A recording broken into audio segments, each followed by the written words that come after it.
बिस्मिल्लाहिर्रहमानिर्रहीम। अस्सलाम वालेकुम। This is Naeem Mushtaq here. आज का जो हमारा टॉपिक है उसका नाम है व्हाट इज़ प्रोफेशनल ग्रूमिंग। और ये पीडीसी नस्ट यूनिवर्सिटी के पीडीसी डिपार्टमेंट का जो ई लर्निंग प्रोग्राम है अपने स्टाफ्स के लिए, फैमिलीज़ के लिए, ये उसके लिए डिज़ाइन किया गया है। तो इसमें बेसिकली फ़ोकस तो टीनेजर हैं, मगर मैं इसमें ये भी गुजारिश करूँगा कि वो सारे पेरेंट्स जो अपनी अपनी ऑर्गेनाइजेशन में अपने अपने लेवल पे काम कर रहे हैं, ख़्वाह वो डिपार्टमेंट हेड हों, सेक्शन हेड हों, डिपार्टमेंट का हिस्सा हों, टॉप लेवल की मैनेजमेंट हो, उनके लिए भी इस वीडियो के अंदर बहुत सारी मुफीद मालूमात होंगी।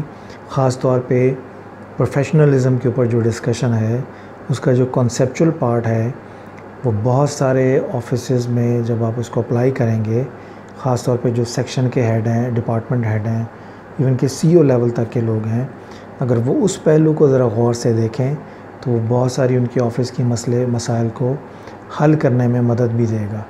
इसके अलावा चंद एक मेरी अपनी हैबिट्स हैं ग्रूमिंग की, वो मैंने शेयर कर दी हैं, वो भी आप देखिएगा, छोटी छोटी सी हैं मगर वो बड़े काम की हैं। तो बाकी सारी डिटेल उस वीडियो में है, इसलिए मैं ज़्यादा इस पर यहाँ डिस्कशन नहीं करूँगा। इस वीडियो के एंड पे पीडीसी के इंस्ट्रक्शन के मुताबिक जो फ़ीडबैक फॉर्म है वो भी अपलोड कर दीजिएगा। ये उनकी रिक्वायरमेंट है। मेरे तक पीडीसी की तरफ से वर्बली आपकी मोहब्बत, आपकी दुआएं मुझ तक पहुंचती रहती हैं। खामी कमी बेशी होती है, वो मैं उसका गुनाहगार हूँ, मगर कोई आपको अच्छी चीज़ इसमें लगे तो इसका सारा क्रेडिट पीडीसी को जाता है, क्योंकि उन्होंने ये वीडियो क्रिएट करने के लिए कहा था। तो बहुत सारी मोहब्बतें, दुआएं हों तो पीडीसी को इसका क्रेडिट दीजिएगा, और उनके ज़रिए मुझे भी दुआएं आपकी मिल जाती हैं। और अगर इसमें कोई खामी रह जाए तो उसका मैं इंटायरली ज़िम्मेदार हूँ। तो वो आप फ़ीडबैक की शक्ल में जब मुझ तक पहुँचता है तो उसमें इंशाल्लाह मज़ीद बेहतरी हो जाएगी। तो आइए अब उस वीडियो की तरफ चलते हैं। What is professional grooming. Thank you जी। अस्सलाम वालेकुम। This is Naeem Mushtaq. आज का हमारा टॉपिक है what is professional grooming.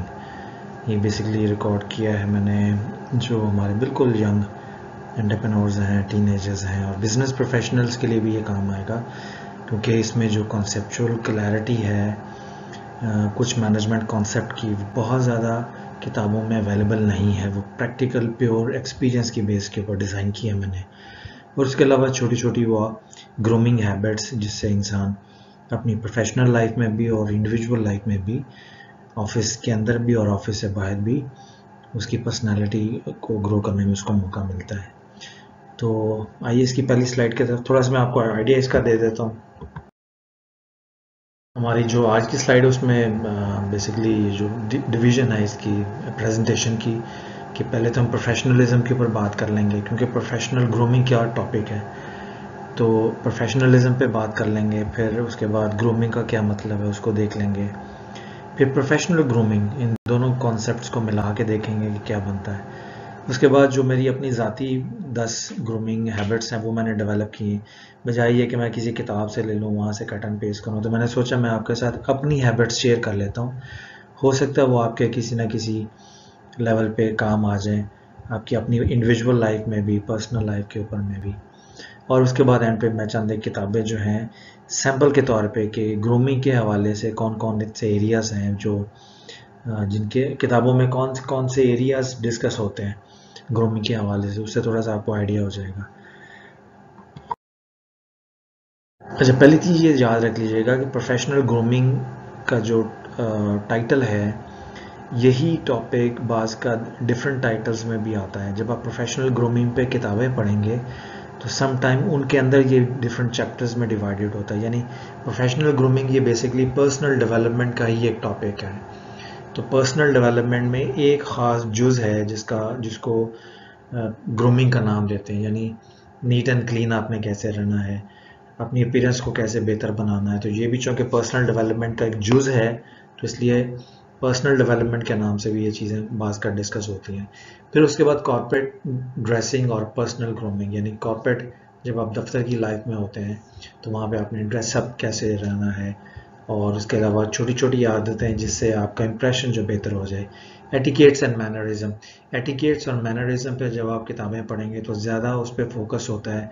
Handshake कैसे आपने करना है, आदाब मुलाकात क्या होंगे, खाने के आदाब क्या होंगे, गुफ्तगू के आदाब क्या होंगे, यानी जब आप किसी होटल में जाते हैं खाना खाने के लिए तो वहाँ टेबल सेटअप होता है, तो चमचे कितनी किस्मों के होते हैं, खाना खाते हुए चम्मच और फोक जो है उसका इस्तेमाल किस तरह करना है, गिलास कितनी किस्मों के होते हैं, खाने का चम्मच कौन सा होता है, फिर उसका डिज़र्ट का चम्मच कौन सा होता है, थिंग्स लाइक दैट। उसके बाद बिजनेस एथिक्स एंड एटिकेट्स आ जाते हैं, उसमें ये आपके जो हैंडशेक के एथिक आ जाते हैं, अपना तारुफ किस तरह करवाना है, दूसरे का तारुफ किस तरह सुनना है, या बिजनेस एथिक्स पे जब किताबें पढ़ेंगे तो ये भी जाके ब्रॉड पर्सपेक्टिव में ये ग्रूमिंग के उसमें कैटेगरी में फॉल करती हैं चीज़ें। डाइनिंग बिजनेस मीटिंग एटिकेट जो मैंने अभी आपको बता दिए, और कम्युनिकेशन एटिकेट, सुनने के आदाब क्या हैं, बोलने के आदाब क्या हैं, अगर किसी बात पे डिसएग्रीमेंट हो जाए तो इख्तलाफ को मद्देनज़र रखते हुए इख्तलाफ के आदाब क्या हैं। तो ये सारे अब ये मैंने थोड़ा सा आपको आइडिया इसलिए दिया ताकि आपको ये पता चल जाए कि प्रोफेशनल ग्रूमिंग में बाज़ का ये सब्जेक्ट के अंदर ये चीज़ें भी डिस्कस होती हैं। तो ये सेपरेट टॉपिक के तौर पे भी मौजूद हैं और ये पर्सनल ग्रूमिंग में उसका एक हिस्सा बना के तो इसको इस सेपरेट पैकेज को पर्सनल ग्रूमिंग का नाम भी दे देते हैं। तो इससे थोड़ा सा आपको आइडिया हो जाएगा कि जब हम प्रोफेशनल ग्रूमिंग की बात करते हैं तो किस तरह के मौज़ूआत उसमें डिस्कस होते हैं। आइए आगे चलते हैं।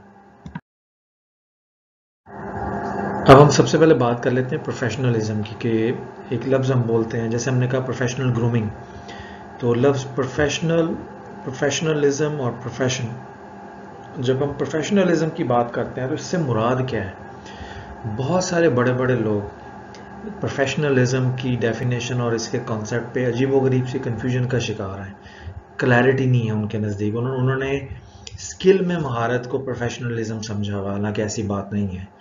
तो आए पहले देखते हैं कि लफ्ज़ प्रोफेशनलिज्म से क्या मुराद है, इसकी कॉन्सेप्चुअल क्लैरिटी को हासिल करते हैं। और ये पार्ट जो है पर्सनल ग्रूमिंग का, ये जो अंडरस्टैंडिंग प्रोफेशनलिज्म है, सिर्फ ये छोटा सा हिस्सा गुफ्तगू का आपके आगे आने वाले बहुत ज़्यादा जो आपके कॉर्पोरेट कल्चर के लीडरशिप मैनेजमेंट के कॉन्सेप्ट्स में फाउंडेशनल क्लैरिटी का रोल प्ले करेगा। इसको इतना इजी नहीं लीजिएगा। ये जो आगे इन्फॉर्मेशन में आगे डिस्कशन आएगी ये किताबों में इजीली अवेलेबल नहीं है। ये मेरा किताबों से और पर्सनल लाइफ से जो एक्सपीरियंस गेन किया है उसको मैंने डॉक्यूमेंट करके प्रेजेंटेशन की शक्ल दी है। ये पहले से किसी किताब में नहीं मिलेगा आपको, मगर जब आप ये सारी गुफ्तगू सुन लेंगे तो फिर आपको लीडरशिप और मैनेजमेंट के मुख्तलिफ एरियाज़ पे जो किताबें हैं वो ज़्यादा क्लैरिटी के साथ समझ आनी शुरू हो जाएंगी। आप लोगों के बिहेवियर को ज़्यादा बेहतर तौर पर समझने की पोजीशन में आ जाएंगे। देखिए, दुनिया का कोई भी प्रोफेशन है उसके दो हिस्से हैं, एक उसका एडमिनिस्ट्रेशन का पार्ट है और दूसरा उसका ऑपरेशन का पार्ट है। जो एडमिनिस्ट्रेशन का पार्ट है वो पीपल फोकस्ड है, यानी एडमिनिस्ट्रेशन लोगों से मिलके बनती है। आपका जो एचआर का डिपार्टमेंट है ये लोगों पे फोकस करता है। फिर उसके बाद आपका जो ऑपरेशंस का हिस्सा है वो आपका सारा प्रोसेस फोकस्ड होता है। तो दुनिया का कोई भी प्रोफेशन होगा उसमें लोग होंगे काम करने वाले, और वो लोगों से जो काम लिया जा रहा होगा वो आगे किसी प्रोडक्ट की शक्ल में बाहर निकलता है। तो लोग और काम यानी एडमिनिस्ट्रेशन एंड ऑपरेशन, तो एडमिनिस्ट्रेशन में पीपल फोकस्ड हो जाते हैं और ऑपरेशन में प्रोसेस फोकस्ड हो जाते हैं। इन अदर वर्ड्स कि जो एडमिनिस्ट्रेशन है ये बिहेवियर की मैनेजमेंट है और जो ऑपरेशन है ये स्किल की मैनेजमेंट है। स्किल की बेस्ड के ऊपर प्रोसेस चलते हैं। अगर स्किल नहीं है किसी काम के करने की तो वो काम आगे चलेगा नहीं, बेशक लोग जितने मर्जी अच्छे हों। और अगर स्किल है मगर लोगों का बिहेवियर इतना अच्छा नहीं, आपस में ताउन नहीं करते, कॉन्फ्लिक्ट में हरकत रहते हैं, तो उसमें से स्किल की क्वालिटी और प्रोसेस की स्पीड मुतासर होती है। इसको एक और एंगल से भी देख लीजिए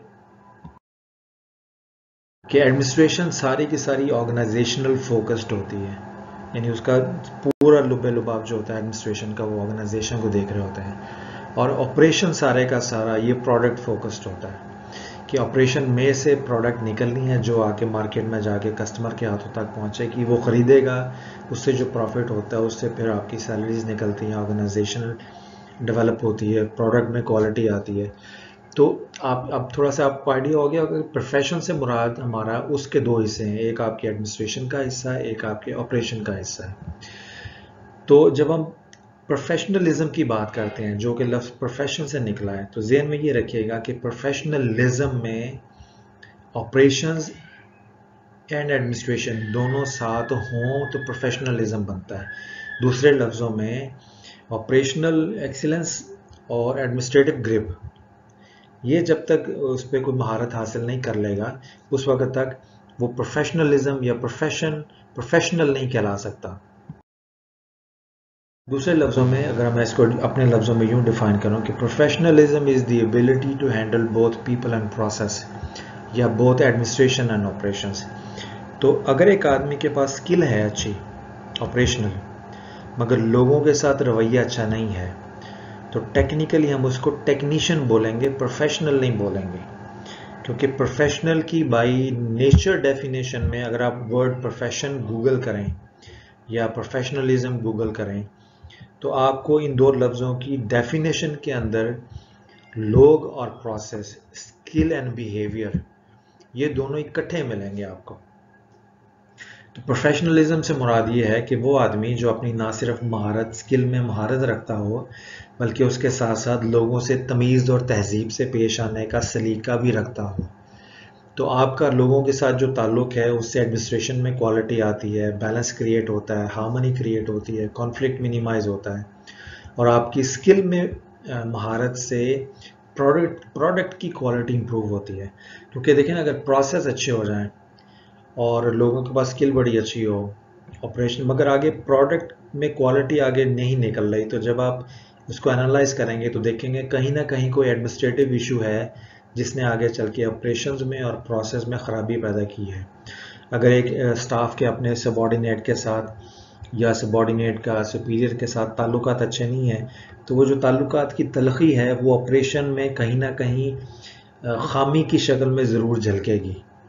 तो इसलिए जब हम बात करते हैं प्रोफेशनलिज्म की या प्रोफेशनल की तो ज़हन में ये चीज़ रख लीजिएगा। अब ये कॉन्सेप्ट मैं आपको दे रहा हूँ कि प्रोफेशनलिज्म या प्रोफेशनल उसको कहते हैं जो अपने काम में महारत रखने के साथ साथ, टेक्निकल स्किल्स में महारत रखने के साथ साथ लोगों से ताल्लुकात में तमीज़ और तहजीब से पेश आने की सलाहियत रखता हो। यानी वो लोगों के साथ प्यार से और मोहब्बत से, और जो एक प्रोफेशनल कंडक्ट होता है जिसको बिजनेस एथिक्स की किताबों में हम पढ़ते हैं, राइट एंड रॉन्ग के कॉन्सेप्ट में पढ़ते हैं, मुसीबत के वक्त में एक दूसरे की मदद करना, जो कम्युनिकेशन एंड कोऑर्डिनेशन का कॉन्सेप्ट है, इसमें जो कोऑर्डिनेशन वाला पार्ट है ये आपका बिहेवियर पार्ट है। तो communication is a skill, cooperation is a behaviour. तो आप ये देख लीजिएगा बहुत सारे मैनेजमेंट के कॉन्सेप्ट है। जब आपके पास ये वाला कॉन्सेप्ट क्लियर हो जाएगा कि प्रोफेशनलिज्म होता क्या है और वो कहते किसको हैं, तो आप ये देखिएगा कि बहुत सारे मामलात में आगे चल के आपकी कॉन्सेप्चुअल इस क्लैरिटी से किताबें पढ़ना भी आसान हो जाएगा और रोज़मर्रा ज़िंदगी में अपने इर्द गिर्द के लोगों को जो किसी ना किसी स्किल में महारत रखते हैं, आप उनको देख के डिफ़ाइन कर सकते हैं कि ये आदमी प्रोफेशनल है या ये आदमी टेक्नीशियन है, कारीगर है या फ़नकार है। तो फ़नकारी उस वक्त तक नहीं आती जब अपने काम में महारत के साथ साथ आदमी दूसरों के साथ हुस्न सलूक भी ना सीखे। तो ये एक चीज़ है, ये कॉन्सेप्ट है, ये आप जहन में रखिएगा। आई एम श्योर कि ये जितना मैंने एक्सप्लेन किया ये कॉन्सेप्चुअल क्लैरिटी के लिए बहुत होगा। अदरवाइज़ इसी एक स्पेसिफिक इसी बात के ऊपर मेरी अलहदा से यूट्यूब पे वीडियोस भी हैं, वो भी आप देख सकते हैं। आइए आगे चलते हैं। इसी तरह वर्ड ग्रूमिंग मैंने सोचा कि थोड़ा सा चले याद, आप माशाल्लाह सारे समझदार हैं, तो मैंने सोचा ये ज़रा याद दिलाने के लिए थोड़ा सा इसको भी देख लेते हैं। ऑक्सफोर्ड डिक्शनरी है, उसमें वो कहते हैं ग्रूमिंग से मुराद है the practice of keeping a neat and tidy appearance, यानी अपने आप अपनी जो आपकी अपीयरेंस है उसको साफ़ सुथरा रखने का नाम जो है इस मशक, इसको ग्रूमिंग बोलते हैं। इसी तरह कॉलिंस कॉबल्ट की एडवांस इंग्लिश डिक्शनरी में कहते हैं grooming refers to the things that people do to keep themselves clean and make their face, hair and skin look nice. आपकी जो ज़ाहरी शुबात है, जो आप कह लीजिए फिज़िकल अपीयरेंस है, उस अपीयरेंस को साफ़ सुथरा रखना, प्रेजेंटेबल फॉर्म में रखना, इसको ग्रूमिंग कहते हैं।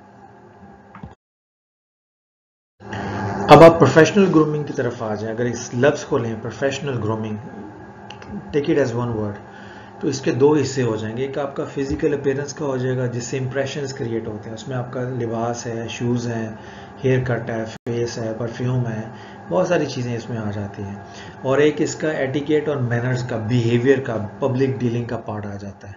उसमें आपकी लिसनिंग है, स्पीकिंग है, आर्ग्यूइंग है, आपके खाना खाने के आदाब हैं, मुलाकात के, बिजनेस मीटिंग्स के आदाब आ जाते हैं, टेलीफोन मैनर्स आ जाते हैं। बड़े बड़े लोगों को मैंने देखा है हॉस्पिटैलिटी इंडस्ट्री में टेलीफोन ट्रेनिंग्स होती हैं बाकायदा कि आपने कितनी बेल्स के ऊपर पिक कर लेना है। अगर आप डेस्क फ़ोन यूज़ कर रहे हैं उसके एटिकेट सेपरेट हैं, अगर आप मोबाइल फ़ोन यूज़ कर रहे हैं उसके सेपरेट एटिकेट्स हैं।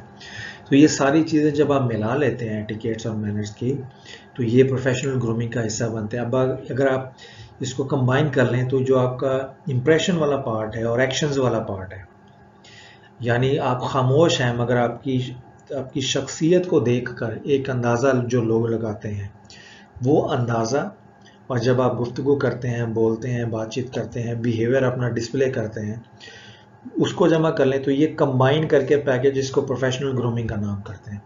तो प्रोफेशनल ग्रूमिंग का जो टॉपिक है, सब्जेक्ट है, उसमें आपके इम्प्रेशंस और फिर उसमें आपके एक्शंस, आपका बिहेवियर, यानी ये बिल्कुल वही बात है। प्रोफेशनल ग्रूमिंग में जो लफ्ज़ प्रोफेशनल है उसके अंदर आप देखिएगा कि वो जो पीपल मैनेजमेंट और स्किल मैनेजमेंट, ये दोनों का कॉन्सेप्ट और मीनिंग्स इसके अंदर हिडन है, इन दो पर्सपेक्टिव्स के अंदर।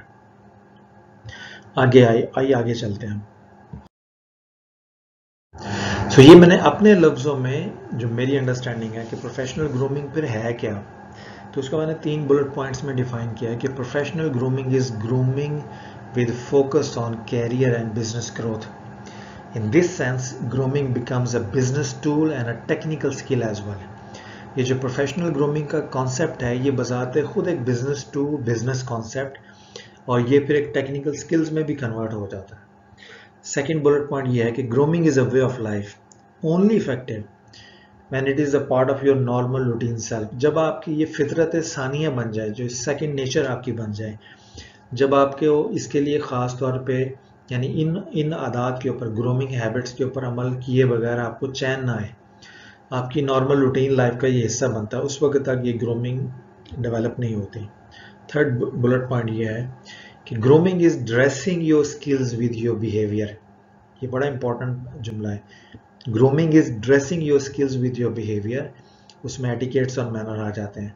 अगर आपके पास स्किल्स हैं मगर आप अपने बिहेवियर, या आपका बिहेवियर आपकी स्किल्स का लिबास है, तो अगर लिबास अच्छा नहीं होगा तो लोग लिबास की बदसूरती की वजह से पीछे हट जाते हैं। तो स्किल्स से इज़्ज़त नहीं मिलती आपको आपके बिहेवियर से, आपकी ग्रूमिंग से इज़्ज़त मिलती है। स्किल्स उसमें ऐड कर देती हैं, उसमें फ़ायदा ऐड कर देती हैं, उन ताल्लुकात में फ़ायदा ऐड कर देती हैं, ऑपरेशंस में फ़ायदा ऐड। अगर स्किल नहीं होगी तो आपकी हायरिंग नहीं होगी जॉब के लिए। जॉब पे जब हायर होते हैं तो किसी काम को करने के लिए जो स्किल रिक्वायर होती है, उस स्किल की एडवर्टाइजमेंट होती है।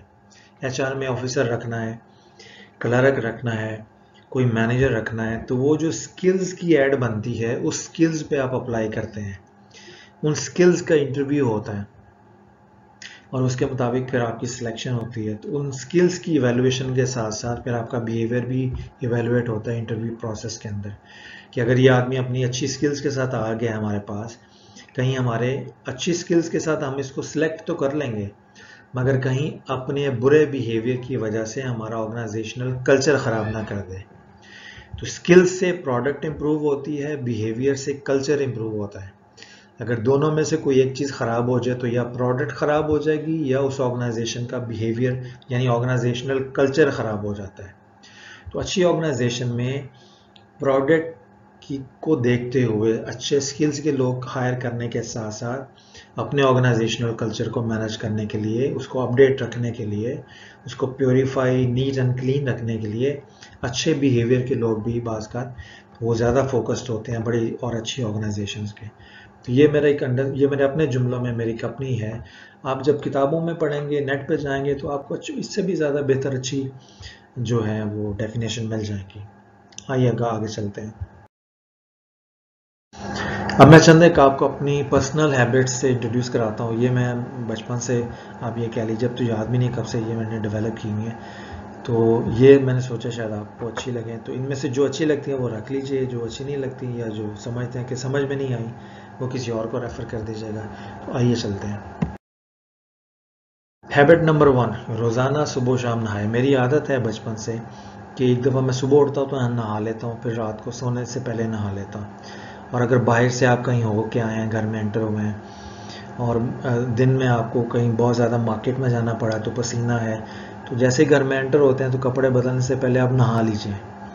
और ये इतनी शानदार ग्रूमिंग हैबिट है, इसका स्ट्रेस के ऊपर, माइंडसेट के ऊपर, तबीयत के ऊपर, इसका सिर्फ ग्रूमिंग से कोई ताल्लुक नहीं। ग्रूमिंग इज़ वन बेनिफिट कि आपकी तबीयत में जो निखार आता है, जो तरोताज़गी आती है आपकी, वो नहाने का जो एक तरीका अगर आप उसको अडॉप्ट कर लें, तो जिस दिन आप नहीं नहाएंगे आप देखिएगा आपकी तबीयत में अजीब सी कैफियत होगी।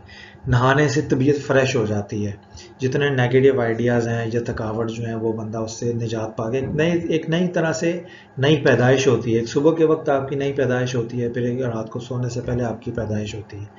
तो ये देख लीजिएगा। सेकेंड हैबिट में है कि सुबह शाम टूथब्रश करें। और एक टूथब्रश का अपना फ़ायदा है, वो सुबह शाम तो आपको जानते हैं बच्चे, मगर एक ब्रश अगर हो सके, अगर आपके पास हमेशा बैग कैरी करते हैं तो एक बैग में रख लीजिए ब्रश छोटा सा, और जब भी पब्लिक प्लेसेस पे आप खाना खाते हैं और मौका मिले तो हल्का से उसी ब्रश के साथ हल्के से दांतों में ब्रश कर लें, ताकि जो आपके ज़र्रात खाने के फंसे हुए हैं या जायका वो जो चिकनाई लगी हुई दांतों पे वो साफ़ हो जाए। या चाय कॉफ़ी के बाद भी जब आप कुली करते हैं तो उंगली से अच्छी तरह दांत साफ कर लें। मैंने बहुत सारे अच्छे लोग देखे हैं जो लिबास पे बड़ा अच्छा फोकस करेंगे, अच्छी टाई लगाई है, अच्छा उन्होंने या कोट पहना हुआ है, बिजनेस मीटिंग में है, खाने के आए हैं, मगर जब वो हंसेंगे, मुस्कुराएंगे या बात कर रहे होंगे तो दांत गंदे होते हैं, या दांतों के अंदर बिस्किट हैं या कुछ चीज़ खाई हुई है या चाय पी हुई है तो उसके दाग नज़र आते हैं और फिर वो इतनी बुरी लगती है। यानी आप सारे जिस्म पे बेहतरीन टाई के साथ, बेहतरीन परफ्यूम के साथ, बेहतरीन ड्रेसिंग के साथ अगर दांत ठीक नहीं है आपके तो बड़ा नेगेटिव इम्पैक्ट उस पर पड़ता है। हैबिट नंबर 3 है कि अपनी जुराबों को रोज़ाना की बुनियादों पे तब्दील करें या रोज़ाना धो कर पहने। मुझे नहीं याद पड़ता मैंने कभी आज की जुराब जो है कल पहनी हो। हमेशा से मैंने अपनी जुराब को जब मैं आता हूँ घर तो उसको चेंज कर लेता हूँ या उसको धो के रख देता हूँ, सुबह तक सूख जाती हैं तो वो नई फ्रेश, जब बदबूदार जुराब पहनेंगे ना तो पाँव उसका असर कबूल करता है और वही असर फिर आपकी तबीयत पे आएगा साइकोलॉजिकली। तो जब आपके पाँव को आप यूँ कह लीजिए कि फिर आपके पाँव ने जूते में जाना होता है और वो भी बंद होता है पूरा जूता आगे से, तो सॉक्स जो हैं बेचारी पाँव और जूते के दरमियान में होती हैं, तो इधर से जूते की स्मेल उनको लग रही होती है, इधर से पाँव का पसीना और स्मेल लग रही होती है। तो आप अंदाज़ा करें बेचारी जुराबों पे क्या बीत रही होगी। तो जब आप घर आके उनको नहलाएंगे, जुराबों को नहला के उनको तरोताज़ा करके सुबह के लिए दोबारा फिर रख देंगे, तो सुबह की जुराबें फिर दोबारा, इससे आपके पाँव भी दुरुस्त रहेंगे और आपके जूतों का इंटरनल एनवायरनमेंट जो है वो भी ख़राब नहीं होगा। अदरवाइज़ बहुत सारे जूतों में बदबू सिर्फ जुराबों की वजह से होती है। तो इसके साथ साथ कभी मौका मिले तो अपने जूतों को सूरज की रोशनी में भी रख दें। इस तरह से रखें कि सूरज की रोशनी आपके जूतों के अंदर जाए, उससे अंदर के जर्म्स मर जाएंगे और बदबू भी ख़त्म हो जाती है। तो जब से मैंने ये हैबिट अडॉप्ट की अब तो याद भी नहीं है, मगर कभी मेरे जूतों में बदबू नहीं आई, ना कभी मेरी जुराबों में आई है।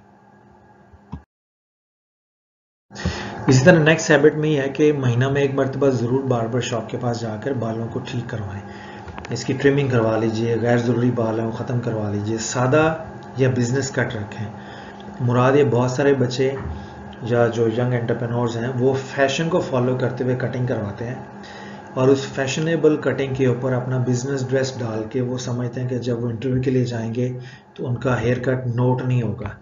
मैं जब बीइंग एन एचआर मैनेजर, मैं जब अपने कैंडिडेट्स का इंटरव्यू करता हूँ तो बालों की कटिंग से, जिस तरह की कटिंग होती है उससे इंसान की इंटेलेक्चुअल और साइकोलॉजिकल मैच्योरिटी का पता चलता है कि वो अभी तक खेल कूद के या फैशन के ही माइंडसेट में है या भी वो बिज़नेस की या प्रॉपर जॉब की मैच्योरिटी में आ गया। और जिनकी तबीयत में मैच्योरिटी हो, वो जॉब पे हो या ना हो या भी पढ़ाई के दौरान में हो, तो एक डिसेंट सा हेयर कट जो है वो आपकी शख्सियत को चार चांद लगा देता है। तो इसका भी ज़रा ध्यान रखिएगा। फिर आप कान और नाक की सफाई के साथ साथ, यानी बाज़ लोगों को मैंने देखा कानों के ऊपर भी बाल होते हैं, तो वो आप उसको बार्बर शॉप से या घर में ट्रिमिंग के ज़रिए, मशीन के ज़रिए उसको साफ़ कर लें ताकि आपके कानों पे बाल ना हो, कानों के अंदर बाल ना हो। इसी तरह बाज़ लोगों के नाक में बाल इतने होते हैं कि वो बाहर आ रहे होते हैं। तो आम आदमी जब देखता है तो नाक से जब बाल बाहर आ रहे होंगे तो इतना बुरा लगता है, वोमिटिंग होती है देख के ऐसे आदमी। तो आप अपने नाक के बालों को भी इतना ट्रिम करवाएं कि वो बाहर ना आए, अंदर रहें, ताकि आपकी ये जो देखने वाले की तबीयत ख़राब ना हो। इसी तरह आपके आईब्रोज जो हैं, बाज़ लोगों के आईब्रोज आपस में मिले होते हैं बालों से, तो किसी अच्छे मेकअप शॉप पे जाके, बार्बर शॉप के जाके, तो अपने आईब्रोज को भी ठीक करवाएं, गैर ज़रूरी बाल जो हैं वो क्लियर करवाएं। ये मेंस के लिए भी है, सिर्फ ख़वातीन के लिए नहीं है। तो आप ये देखिए कि इससे भी बहुत ज़्यादा अच्छा तासुर पड़ता है। फिर अपने जूतों को घर से निकलने से पहले अच्छी तरह ब्रश से ज़रूर साफ़ करें, और हस्ब ज़रूरत महसूस करते हैं तो पॉलिश भी कर लीजिए। एक छोटा सा ब्रश लेके, मार्केट से मिल जाता है 15-20 रुपए का, छोटा सा ब्रश लेके, शू ब्रश लेके, अगर आपके पास बैग होता है तो अपनी बैग में रख लें, गाड़ी में रख लीजिए, कहीं ना कहीं रख लें। दिन में आप जब जाते हैं मार्केट में, ऑफिस में जाते हैं, तो दिन में जब भी मौका मिलता है, वॉशरूम में अगर आप जाते हैं तो वहाँ टिश्यू पेपर होंगे, वहाँ से आप अपने शूज़ को साफ़ कर लें। ब्रश से होगा कि ज़रा ज़्यादा साफ़ करेंगे तो मट्टी वट्टी अंदर से आराम से निकल जाती है। इसी तरह तस्मों को, जो शूज़ की, हम लोग बाज़ का शूज़ पॉलिश कर लेते हैं, शूज़ साफ़ रख लेते हैं, मगर जो तस्मे की जगह होती है वो चूँकि तस्मों की वजह से बंद होती है, तो वहाँ ना ब्रश जाता है ना वहाँ पॉलिश जाती है। और जब आप तस्मों को खोल के तो उसको अलहदा से धो लेंगे, तो आप जब धोएंगे फर्स्ट टाइम तो आप देखिएगा उसमें से कितनी मट्टी और गंदगी निकलती है। और तस्मों वाली जगह को तस्मे खोल के जब आप खोलेंगे, उसमें ब्रश लगाएंगे, तो आप देखिएगा उसमें से कितनी मट्टी और निकलती है, वहाँ पे भी पॉलिश करेंगे। तो जूते को मुकम्मल तरीके से साफ़ करना भी एक फ़न है। आप कभी किसी मोची के पास गए और जाके उससे अपने शूज़ पॉलिश करवाएं, और शू पॉलिश करने के साथ मोची उसका अंदाज देखें कि वो ब्रश कैसे लगाता है शूज़ के ऊपर, कहाँ से, किस एंगल से शूज़ को पकड़ता है, ब्रश का एंगल क्या होता है, किस जगह वो ज़रब लगा रहा होता है अपने ब्रश से शू के ऊपर। उसका चमड़ा भी खूबसूरत निकल आता है, गंदगी भी सारी दूर हो जाती है, बिल्कुल ब्रांड न्यू हो जाता है। तो एग्जैक्टली वो टेक्निक अगर आप घर में इस्तेमाल करके अपने जूतों को मोहब्बत के साथ पॉलिश किया करें, क्योंकि ये आपको सारा दिन लेके चलते हैं। तो ये जो दो शूज़ के पेयर होते हैं, यानी कि ये आपको सारा दिन लेके पता नहीं कहाँ कहाँ आपको लेके चलते हैं, आपके पाँव का भी ख्याल रखते हैं, आपकी तबीयत का भी। तो आप अगर इनके साथ मोहब्बत से पेश आएंगे तो ये आपका शुक्रिया भी अदा करेंगे। आगे चलते हैं। अच्छा, हर वक्त कोशिश करें हालत वज़ू में रहने की ना, दिन में जब मौका मिले आप वज़ू कर लीजिए। और ख़ास तौर पे ग्रूमिंग पॉइंट ऑफ व्यू से, बाज़ लोग जब वज़ू करते हैं तो पानी नहीं पहुंचते चेहरे पे कि जी वो जितने कतरे गिरेंगे उतने गुनाह माफ़ होंगे। इंतहाई इरिटेटिंग फैक्टर है। आप जब वज़ू कर लेते हैं ऑफिस लाइफ में ख़ास तौर पे या पब्लिक प्लेसेस पे, तो एक छोटा सा टिश्यू पेपर साफ पास रख लें ताकि पानी को अच्छी तरह से अपना जो है, ताकि देखने वालों को बुरा ना लगे, देखने वालों को यानी उनके पास उन पे छींटे ना पड़े। और बालों में अच्छी तरह कंघी करेंगे, दाढ़ी रखी हुई तो दाढ़ी को भी अच्छी तरह कंघी करके साफ करें, नीट एंड क्लीन रखें चीज़ें। और छोटी सी कंघी भी लेके रख लीजिए और इससे कंघी को भी साफ करते रहा करें। बाज़ लोगों को मैंने देखा छोटी सी कंघी ली हुई है, मगर जब मैं उनसे कंघी पकड़ के हाथ में देखता हूँ तो वो कंघी के दानों के अंदर इतनी गंदगी लगी होती है कि वो कंघी बाल सीधे करते करते अपनी सारी गंदगी बालों में शिफ्ट कर देती है। तो इसलिए कोशिश करके जो छोटी सी कंघी अगर आपने रखी हुई तो कंघी को भी साफ किया करें, ताकि वो जब आपके बाल साफ करे तो अपनी गंदगी कंघी में बालों में ट्रांसफर ना कर दें। इसी तरह हमेशा रुमाल या टिश्यू पेपर का एक पैकेट रखा करें जब आप घर से निकलें, ताकि पसीना आने की शक्ल में या वज़ू करने की ज़रूरत में पानी जो है चेहरे से आप साफ़ कर सकें। तो और अगर छींक भी आती है तो आपके पास वो अगर टिश्यू पेपर हो तो आप फौरी तौर पर उसको इस्तेमाल कर सकते हैं। अच्छा, दौरान सफ़र साबुन की छोटी टी मैं हमेशा जब भी कभी जाना हो किसी दूसरे शहर में, तो डाइवो में या किसी बस में बैठूं, तो मैं हमेशा छोटी सी साबुन की टिकिया ले लेता हूँ बैठने से, गाड़ी में बैठने से पहले। उसका होता है कि दरमियान में जब भी कहीं स्टॉप आते हैं, होटल पे आप रुकते हैं, तो अक्सर बाथरूम्स में साबुन नहीं मिलेगा आपको, तो मैं वो साबुन इस्तेमाल करके हाथ वगैरह धोने के साथ साथ रास्ते में फिर मुंह हाथ भी उसी के साथ साबुन से धो लेता हूँ, ताकि फ्रेशनेस की फीलिंग जो है वो एक तो आ जाए, और दूसरा मट्टी वगैरह जो आपका अपना अच्छा साबुन होगा, मार्केट के बाज़ का जो स्टेशंस पे होते हैं बड़े घटिया साबुन होते हैं, बाज़ का लिक्विड जो हाथ साफ़ करने वाला होता है वो चेहरा साफ़ करने वाला नहीं होता।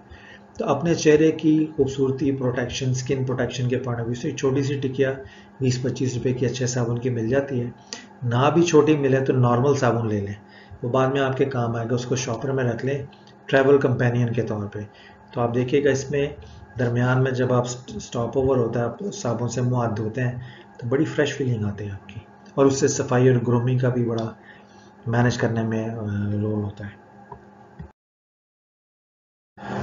अच्छा, ये आखिरी हैबिट नंबर 10 है कि अपने सेल फोन को भी साफ सुथरा रखा करें। मैं मैरियट सरीना में था एक बहुत बड़ी बिजनेस कॉन्फ्रेंस में, और वहाँ पे एक क्लाइंट मुझे यानी मिला, उन्होंने स्टॉल लगाया हुआ था, तो मैंने उनसे पूछा ये किन का स्टॉल है, तो उन्होंने कहा हमारे सीईओ का। तो मैंने फिर सीईओ से मुलाकात की, इस्लामदा की। उन्होंने कहा कि मैंने उनसे कहा मेरा नंबर रख लें फिर, ताकि बाद में गपशप लगाएंगे। उन्होंने अपना सेलफोन निकाला और मेरा नंबर उसमें फीड करना शुरू किया। तो मैंने उनका सेलफोन देखा, उनकी जो स्क्रीन प्रोटेक्टर था वो टूटा हुआ था। तो मैंने उनसे पूछा, मैंने कहा आपका सेलफोन टूटा हुआ है? कहते नहीं, सेलफोन नहीं टूटा हुआ, स्क्रीन प्रोटेक्टर टूटा हुआ है। और दूसरा मैंने देखा उनका जो सेलफोन का जो पाउच है, बैक कवर है उसका, वो इंतहाई गंदा किस्म का था। तो मैंने उनके सेलफोन की हालत को देख के अंदाज़ा लगा लिया कि इनसे अगर फ्यूचर में कोई बिज़नेस किया तो इनकी लापरवाही का ये आलम है कि ये जानते हुए कि इनको अपना सेलफोन बिजनेस एनवायरनमेंट में निकाल के लोगों के सामने अगर यूज़ करना पड़ेगा तो उससे ये इंप्रेशन क्या लोग लेंगे। तो अपने सेलफोन में आप गौर से देखें, अगर उसका स्क्रीन प्रोटेक्टर चेंज होने वाला है, बहुत ज़्यादा स्क्रैचेस हैं, डैमेज्ड हैं, तो फ़ौरन से पहले चेंज कर दें। उसके बाद उसका जो पॉकेट कवर है या बुक कवर है, जैसे भी आप इसको रखना चाहते हैं, अच्छी क्वालिटी के बिजनेस मैच्योरिटी के साथ इस्तेमाल करें, ताकि जब आप फ़ोन निकालें तो वो आपकी पर्सनालिटी के को अपलिफ्ट करने में एक बुनियादी रोल, क्योंकि इम्प्रेशन ही है ना बेसिकली। और इम्प्रेशन से हट के भी जितने भी आजकल सेलफोन आ रहे हैं वो अब 50,000 नहीं है। तो जब आप 50-60 हज़ार रुपये एक सेलफोन के लिए इस्तेमाल कर रहे हैं, तो उसके लिए 300-400 रुपये का यानी 100-150 का तो अच्छा स्क्रीन प्रोटेक्टर आ जाता है। और अगर आप उसके लिए बुक कवर में, बैक पाउच में, जो भी आपका मिजाज है, अच्छा सा उसका एक पाउच लें, तो वो आपको 250-300-400 में पड़ जाएगा। तो 600-700 रुपया लगा लें ताकि उस 50-60 हज़ार या लाख 1.5 लाख के सेलफोन की प्रोटेक्शन हो सके। मगर हमारा यहाँ पे जो मैं डिस्कस कर रहा हूँ वो ये है कि जब आप उस फ़ोन को निकालते हैं पब्लिक में, तो वो आपकी ग्रूमिंग का एक हिस्सा है। लोग उसकी हालत देख के भी आपकी तबीयत और शख्सियत के मुतालिक, अगर कोई देखने वाला समझदार है तो उसका अंदाज़ा लगा लेगा। इसलिए अपने सेल फ़ोन को भी, और अपने जो आपका इस तरह लैपटॉप है, जो छोटी चीज़ें हैं जो पब्लिक डिस्प्ले में, आप बहुत सारे ऐसे लोग देखें उन्होंने लिबास पे बड़ी तवज्जो की होती है, मगर जब एयरपोर्ट पे फ़्लाइट के इंतज़ार में बैठे होते हैं लाउंज में, जब अपना वो लैपटॉप निकालेंगे तो उसके ऊपर अजीबोगरीब से स्टिकर लगे हुए हैं, उसको साफ़ करने का उनको सलीका नहीं आता। मेरे पास एक छोटा सा स्प्रे है, क्लीनिंग किट मैंने अपने लैपटॉप की अपने बैग में रखी होती है, लैपटॉप के बैग के अंदर ही। तो वक्तन फ़वक्तन मैं निकाल के उसकी स्क्रीन को साफ़ करता हूँ, उसके कीबोर्ड को, सब चीज़ों को साफ़ करता हूँ, ताकि एक तो वो साफ़ सुथरा रहे। मेरी तबीयत में नहीं होता कि अगर वो कोई गंदगी हो तो फिर मज़ा नहीं आता, उसको क्रिएटिविटी मेरी स्टॉप हो जाती है।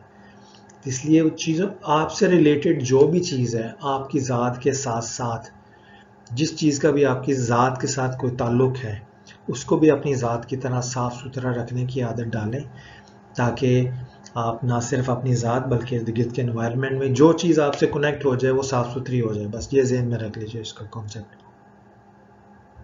तो ये चंद एक 10 हैबिट्स ही मेरी अपनी ज़ाती हैं जो मैंने सोचा आपसे शेयर कर लूँ, फिर आप इसको देख लीजिएगा जैसे आप मुनासिब समझें। अब चंद एक किताबें मैंने सोचा आपको रिकमेंड कर दूं। रिकमेंड क्या, बस आपको सिर्फ ये दिखाना है कि पर्सनल ग्रूमिंग के हवाले से किस किस्म की किताबें मार्केट में अवेलेबल हैं।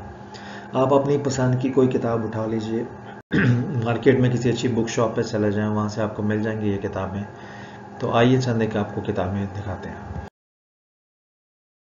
अच्छा, सबसे पहले मैं आपको लतीफ़े से स्टार्ट करता हूँ। मैंने जो प्रोफेशनल ग्रूमिंग पे गूगल किया, प्रोफेशनल ग्रूमिंग बुक्स के ऊपर, मैंने सोचा कि चलें आपको कुछ किताबें इंट्रोड्यूस कराते हैं। तो मैंने गूगल पे सर्च किया। तो जब आप प्रोफेशनल ग्रूमिंग बुक्स का लफ्ज़ गूगल में टाइप करते हैं तो आपके पास ये किताबें आती हैं, कुत्ते की ग्रूमिंग की 8 grooming tips, keep your dog looking great. इस तरह डॉग ग्रूमर्स मैनुअल, यानी पर्सनल प्रोफेशनल ग्रूमिंग जब आप गूगल में डालेंगे तो इससे मुराद गूगल ये समझेगा कि कुत्ते की ग्रूमिंग। और उसमें जो लतीफ़े का पहलू है वो ये है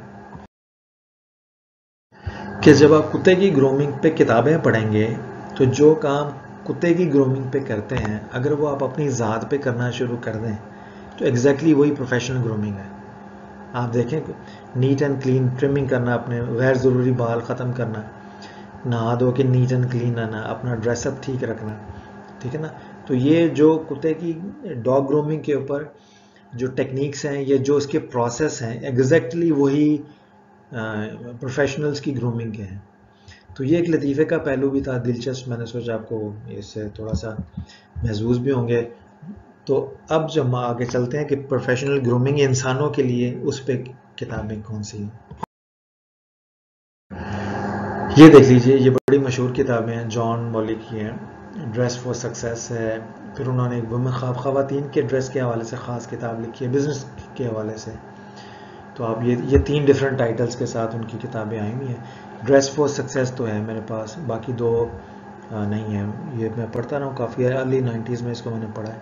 इसमें किस किस्म का आपने लिबास पहनना है, उसकी कलर कॉम्बिनेशन, ये भी इसकी ग्रूमिंग का हिस्सा होती है। इस तरह ये बड़ी अच्छी टर्मिनोलॉजी है, ड्रेसोलॉजी। ये इंडियन ऑथर हैं नदिता पांडे, उन्होंने the science of power dressing कि ड्रेसिंग आपके कैरियर ग्रोथ में, आपकी पर्सनल डेवलपमेंट में क्या रोल प्ले करती है। तो इसके लिए जो बड़ा शानदार जुमला उन्होंने इस्तेमाल, जो टर्मिनोलॉजी यूज़ की, वो ड्रेसोलॉजी थी। तो ये किताब आपको मिल जाएगी यहाँ लोकल मार्केट से भी। इस तरह जूतों के हवाले से, किस मौके और मुनासिबत से कौन सा जूता पहनना चाहिए, और जूतों में कंफर्टेबल पॉइंट ऑफ व्यू से कि कौन सा जूता आपको ज़्यादा जल्दी थका देता है, कौन सा जूता आपकी फ़िज़िकल एनर्जी को मेंटेन रखने में रोल प्ले करता है। तो ये एक सैम्पल के तौर पे मैंने सोचा आपको, ताकि आइडिया हो जाए कि ग्रूमिंग के सब्जेक्ट में कौन कौन से एरियाज़ इन्होंने डिस्कस किए हुए। इसी तरह ये ख़वातीन के जूतों के हवाले से सेपरेट एक किताब है, ये भी ग्रूमिंग के हवाले से है। ये भी, ये देखें, बेस्ट ऑफ HR है। तो इसमें भी ड्रेस का जो रोल है ऑर्गेनाइजेशनल सक्सेस में, बेस्ट HR प्रैक्टिसेस में ड्रेस कोड जो है ग्रूमिंग के पॉइंट ऑफ व्यू से ये डिस्कस हुआ हुआ है। इसी तरह टाई बांधना भी एक फ़न है। टाई बांधना जहाँ एक फ़न है, वहाँ पे ग्रूमिंग का भी बहुत ज़्यादा रोल है। कितनी किस्मों की टाइयाँ होती हैं, कौन सी टाई किस वक्त बांधते हैं, कौन सी नोट किस मौके के लिए होती है, इस हद तक माइन्यूट डिटेल्स में ये सारी किताबें डिस्कस होती हैं। इसी तरह जैसे मैंने पहले कहा था, एटिकेट्स और मैनर्स के ऊपर भी किताबें हैं, तो आप ये देख लीजिएगा। इस तरह की आपको बेशुमार मार्केट से भी मिल जाएंगी। ये बच्चों के हवाले से गुड मैनर्स, ये टीनेजर्स के हवाले से good manners and etiquettes for everyday use. बहुत सारी इस्लामी किताबें भी इस तरह आपको मार्केट में मिल जाती हैं, अदब और आदाब के हवाले से। ये किताब ख़ास तौर पे मैंने सोचा आपको इंट्रोड्यूस करवाऊंगा कि professional grooming, personal and professional grooming के ऊपर जो थियोलॉजिकल पर्सपेक्टिव है, इस्लाम क्या कहता है पर्सनल एंड प्रोफेशनल ग्रूमिंग के ऊपर। तो ये किताब है डॉक्टर हाफिज़ मोहम्मद सादुल्लाह साहब की है, रसूल अरबी और हुस्नकारी। यानी आप जो भी काम करते हैं उसको इस तरह से करें कि उसमें एक ब्यूटी क्रिएट हो जाए। आम काम भी जब आप उसको ख़ास तवज्जो से करेंगे तो उसके अंदर जो खूबसूरती पैदा होती है, उसके अंदर जो एक कह लीजिए हुस्न का पहलू डेवलप होता है, वही ग्रूमिंग है। तो पर्सनल ग्रूमिंग या प्रोफेशनल ग्रूमिंग में क्या करते हैं कि आप अपनी ज़ात पर इस तरह से तवज्जो करते हैं कि जहाँ जहाँ आपको समझते हैं कि यहाँ पे खामी है, नुक्स है, यानी अपीयरेंस के पॉइंट ऑफ व्यू से, तो वहाँ पे आप जैसे हेयर कटिंग करवाते हैं ताकि बाल खूबसूरत नज़र आए आपको, नेल कटिंग होती है आपकी, नाखून आपके जो काटते हैं, इसी तरह शूज़ पॉलिश करते हैं, कपड़े इस्त्री करके पहनते हैं, ये छोटी छोटी बातें सारी ग्रूमिंग का हिस्सा है। इससे क्या होता है कि हर काम में, कपड़ों में, कंघी करने में, ब्रश करने में, छोटे छोटे कामों में, इनमें जब आप मोहब्बत के साथ तवज्जो करके खूबसूरती पैदा करते हैं तो यही आपकी ग्रूमिंग बन जाती है। और ये बड़ी शानदार किताब है, इसको ज़रूर पढ़िएगा। मैंने सोचा आपको ये भी इंट्रोड्यूस करवा दूँ। तो थैंक यू सो मच। ये था मेरी छोटी सी प्रेजेंटेशन थी जो मैंने सोचा आपको दे दूँ। अब ये है कि आप इसको देख लीजिएगा। फर्दर आप किताबें पढ़ेंगे तो आपको इस पर ज़्यादा और ज़्यादा क्लैरिटी मिल जाएगी, एंड आई एम श्योर कि इसके जो बाकी पर्सपेक्टिव हैं वो देख लीजिएगा।